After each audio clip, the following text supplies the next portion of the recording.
Hello and welcome everyone, my name is Flame, and today I wanted to talk with you about Death Must Die, why it's so good, and about all the new content that came out quite recently with their second act, with their rebalances, and all the additions to the game. So Death Must Die, if you are not familiar with the game, is a survivor-like game. So it's an action game with roguelike mechanics built into it. Where you're in isometric form, defeating tons of enemies. Your combat is kind of automated, and you're generally just getting all the different interesting mechanics, fireballs, lightning, chain lightnings, all the other stuff on top of your character. You're progressing through that particular run inside of one of two maps in Death Must Die's case, and then you have your a great meta progression with items that you take from your adventures, and with talent points that you receive from playing on some particular character that you can spend then to become stronger in between all the runs. So you're gonna increasingly progress your character's strength throughout your time playing the game. And this game in particular reminds me a lot of many ARPGs, isometric ones that I've used to play a lot. These are Path of Exile, Last Epoch, Diablo, and Torchlight. Basically, the gameplay of Death Must Die in many different ways reminds me of endgame loop progressions from Path of Exile and Last Epoch, or just in general the live service ARPGs that are currently hot on the market. And it is very cool that the way how it is implemented in survival, like Vampire Survivors type of games.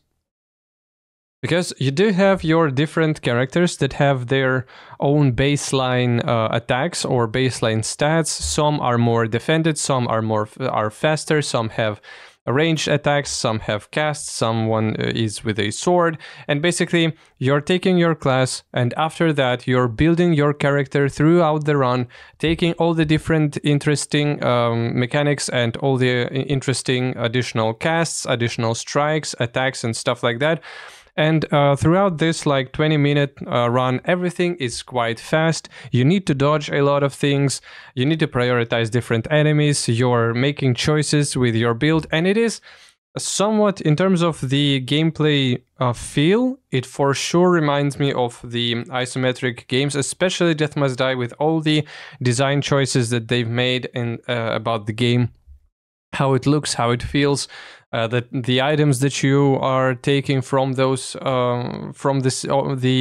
every single run, they are quite heavily randomized.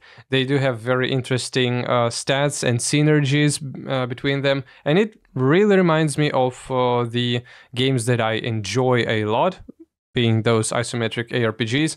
And I think that for not the casual players, but for people who are not really interested in investing 50 to 60 to 100 hours into one single character on one single build in Path of Exile or other Diablo-like games that are currently on a market, Death Must Die or other survivor type of games, they are a crucial thing that you can use, and you will find all the joy from this type of gameplay and this type of combat, with some progression even being saved in this type of game that feels kind of alike from those isometric ARPGs, but those are for sure way harder in terms of itemization, progression. You would not find as compelling progression path in survivor-like games,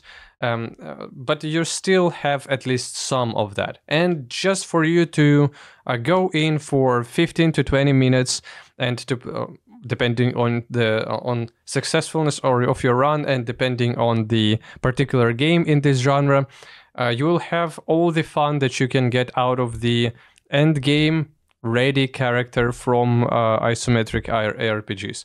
In most of the cases, Yes, combat is a little bit more simpler, but you do have a lot more diversity in terms of gameplay styles that you can test in a round of like 30-40 minutes. Basically, you can have 5 different runs that will not be similar to one another, and you will have different characters, different classes with different main abilities.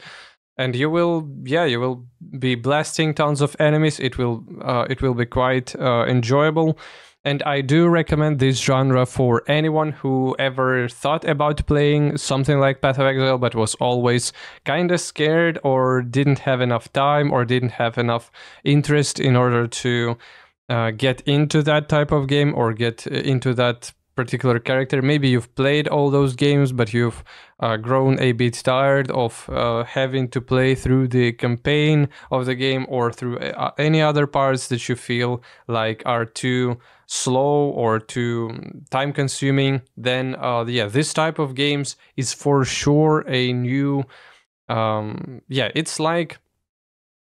it's like this session-based game like League of Legends, but in this genre, with all the perks of it, with some downsides and with some new additions that make this games in particular are pretty fun and amazing.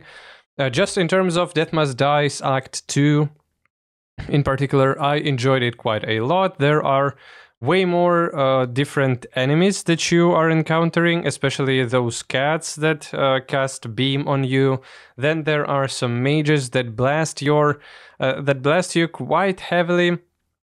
Basically, they appear around minute 12, if I'm not mistaken, and they are casting this quite fast burst right beneath you, and you need to dodge it quite fast. And there are multiple of them, so you would not have your dodge constantly up in order to dodge everything. So you need to either kill them quite fast, or you need to have pretty good defenses and sustain on your character if you want to survive that phase.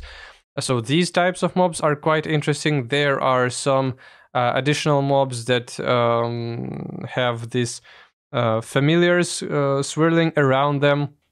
They're rocky ones, and they are quite cool too. So basically, just in general, the second act for sure feels like a jump in a difficulty for some particular places in the run. First 10 minutes of the act are quite chill, and you will not really feel that many challenges, but the second part is for sure quite cool, and I hope that they will bring way more content for this game, as it deserves it for sure. And just in general, all the itemization, all the changes to how systems in game works, with all the different types of abilities that you can roll from gods. It is all, I've played the Death Must Die on its release back in November, so 6 months ago, and it was quite different feel. It was way simpler, and it was way less of a build dependent. I guess nowadays you can